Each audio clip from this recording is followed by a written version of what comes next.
Hey guys, welcome back to the channel. In today's video, we're checking out Figure Fantasy. Now this one, first of all, big shout out to Figure Fantasy for sponsoring this video. And I have been playing and will be playing this game over on my second channel. So if you want to come over there, if you're interested, come check it out on my second channel. I'll leave the link in the description. But this one is a really nice idle game. The basic way I describe this one is Toy Story with waifus. You can get the vibe just looking at the home screen here. The character designs in this one are absolutely fantastic. It follows the really good just idle model of game. You know, you get your loot over time, same sort of stuff. You can upgrade your characters, all that. What I first want to look into, if we go over here to figurine, is some of the characters that you can get. Actually, let's go over here to collection list, so that we can have a look. Sorry, over here to the gallery. Figurines, let's take a look. The designs are really nice, and they've really like nailed this toy aesthetic on their character models. They do also have some nice 2D arts as well, but some of them are just really cool. Like this, you guys know me, anything with a pet is a winner, and this little pet dragon is too cool. I absolutely love it. So like I said, their designs, like the figurine style, just some of the figurines I got in the back, like it really reminds me of that sort of style. It's really nice. Let's see if I can find some, like even this with like the Bowser shell that she hides in, and then it reflects damage after she ults and she hides under her shell. There's a lot of cool things that happen with mechanics like that. Let's look for some of my favorite, but like even things like this, like she's like summons boxes and she has the frying pan that she belts people with. Just some really cool stuff. But where's my favorite one? She's actually one that I have. Let's take a look if I can get there. Like, look at that. That's pretty cool. That's pretty cool. And that's the other thing. These games often are just waifus only. You get some pretty cool looking dudes. You got some robots. You got some cool stuff in this one. This dude looking absolutely savage. And if we jump over here, this one here. This chick, I think she's in the first purchase pack. I luckily just summoned one. I just love these sort of designs. Like it's really cool. Reminds me a lot of like Zurg off Toy Story with the robot part. I think they've done some really cool character designs. Anyway, I spent a bit of time on there because I really do love that part of the game. But if we go over into battle, it's got a lot of, you know, the features that you're used to. So if we go over here, for instance, like this is your idle screen, you know, you can collect your idle rewards just there. We can go into combat, we can go, let's go, and we can jump into combat. Now also my BlueStacks is a bit average at the moment. I'm having trouble with BlueStacks, so if it's a bit laggy, that's why. This does run really smooth on my phone. I've been struggling lately with BlueStacks, and I tried all the emulators, but so on BlueStacks it does lag for a little bit at the start there, and then it gets going. I don't know why. It's really frustrating, but as you can see, it's the standard idle stuff. This one is in 3 lanes, which is really cool, and the enemies will always prioritize an enemy in their lane, even if there's someone closer in the next lane. So you can really sort of like theorize your strategies on stuff like that as well. And then basically, yeah, you've got your ultimates. They've actually got some pretty cool ultimate animations if we can get someone to do an ultimate. Which you can put on. You get all like the different little animations. They have mini animations that play even if you have them off, but like they have the cutscene animations if you turn them on. And that's the basic gist. You go through cruising around, defeating all these it's really funny. Like you battle against cats and stuff because you're the toys. The story is like the way they try and portray the story is actually really cool in it as well. As you can see, we're fighting these guys, which are like, I don't even know. There's one that's like a juice box and stuff like that, but they've maintained the aesthetic really well. Now, if we look at the other gameplay features that we do have, we have the Sacred Tour. Now, this one's a really interesting one. If you want to limit break your characters, you get the resources from this section. But to do this section, you've got to clear. You can sweep it once you've cleared it. But this one's like almost like a training center from other games, but like it gets more complex as you go, where you've got to like do the certain missions. You don't bring your own characters in. It's like a puzzle that you got to solve to be able to do it. And as you can see, this one I've got to achieve victory, defeat plain milk within 7 seconds, finish battle in 15 seconds. So I'm assuming if I put her back here, the milk is going to run into that thing and die. So I'm going to put her at the back and see if that's what happens. I assume that's what's happening here. I haven't done this one yet. So we go milk. He gets grabbed. Now maybe I need to start her in the second position. Unless we kill with this ultimate. There's the cutscenes I was telling you about. Can we kill? Can we kill? Okay, got it. Got it. And now we just need to achieve victory. Job done. That's the one. And that's how you get your limit breaking materials for when you want to limit break your characters. So let's hit yes. And then like this is governed by your average level of your account, average character level on your account. So as you go forward, you'll get more.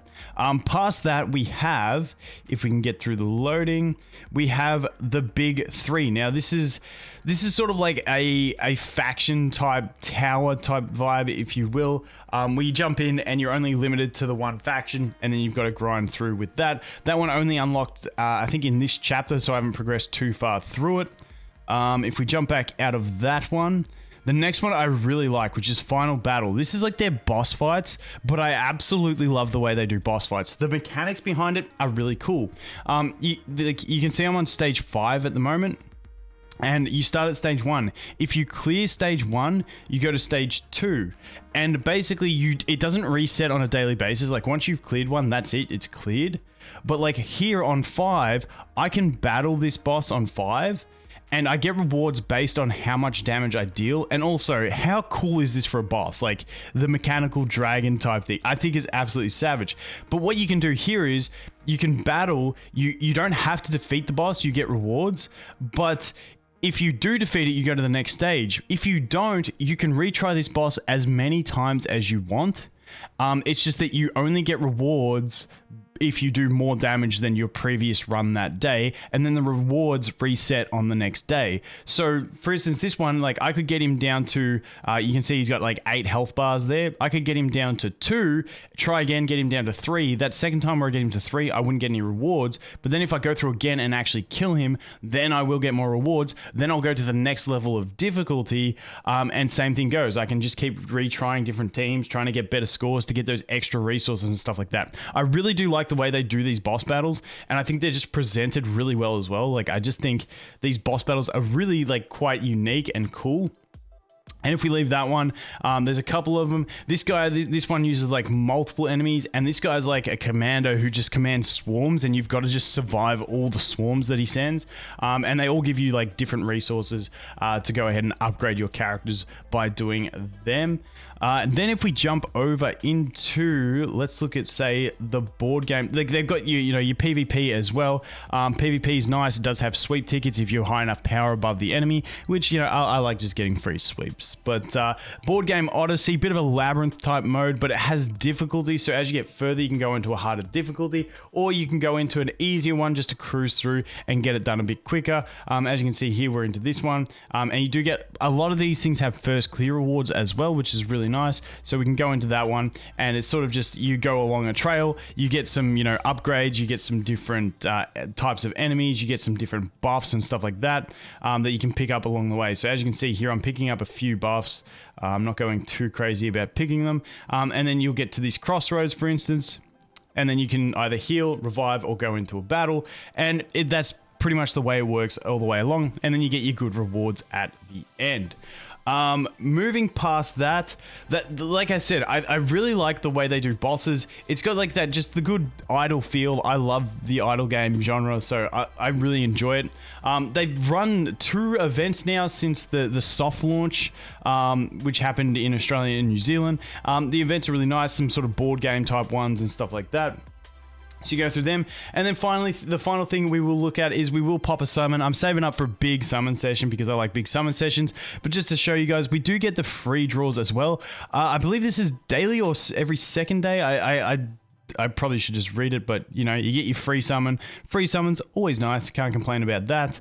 But the summon animation is kind of cool. But what we'll do is we'll go look at brand exclusive. How many of these have I got? I think I got 3 of those. We will leave them out for now. We'll just go ahead here and do a 10 pull because I do have the 40 tickets. And like I said, I'm saving up for a big summon session. So we're going to go order now on the big 10 pull. And you'll see it becomes like this big box, and this is where I like it. Like you peel this thing off, you can like put it back down, peel it off, put it back down. You want it to go yellow is what you really want. We want to see yellow. Purple, stayed purple. Okay. Like I said, you want the yellows because they're the top tier heroes. But then as you can see, it goes through.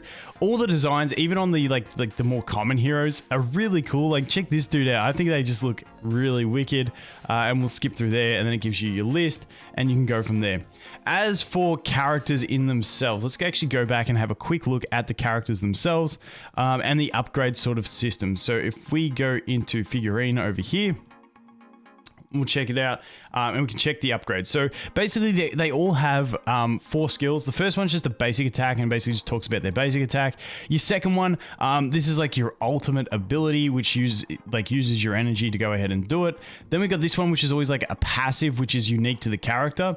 And then this one here is always another passive, but this is like a generic passive that a lot of the characters will have. So your real identity in the character is held between these two, and that's what you really want to look at. And then obviously they get two other, they get a basic attack and another passive that you can do, and it's fairly standard stuff. If we go over here to another character, for instance her, see I want to limit break her. So from 100 to 101, the extra thing that I'm going to need, like this stuff is like your experience, and then these things are like your, you know, your limit break material. So we're going to go ahead and upgrade that. We go confirm, and then we get limit broken, and now we can just upgrade levels by using, you know, the clovers as such. Then once we've got that limit break, we can go over here to design letter. This is the first place that I showed you where, you know, you got those strategy ones you got to get through. I can sweep this, I can get all those resources. And you can see those sweeps are a currency that we have. They generate over time. Then I can pay the cost to do it. And that's going to go ahead and upgrade that ability. So what I just got there was an upgrade to this ability, which boosts attack by 5% and lifesteal by 10%. So that's the general progression path. Then we do have parts as well, which you can upgrade. You got your standard sort of gear. And then we do have these, the badges, which add extra effects, more unique type effects in a gearing sense. But that is pretty much the basics behind what we're looking at. Like I said, a really cool aesthetic. I like the Toy Story with waifus type vibe. I think it's really cool. And once again, if you guys do want to come over and watch on the second channel, I'll have some stuff there. But anyway, guys, thanks for watching. Hope you have an awesome day, and I look forward to seeing the next one. Cheers.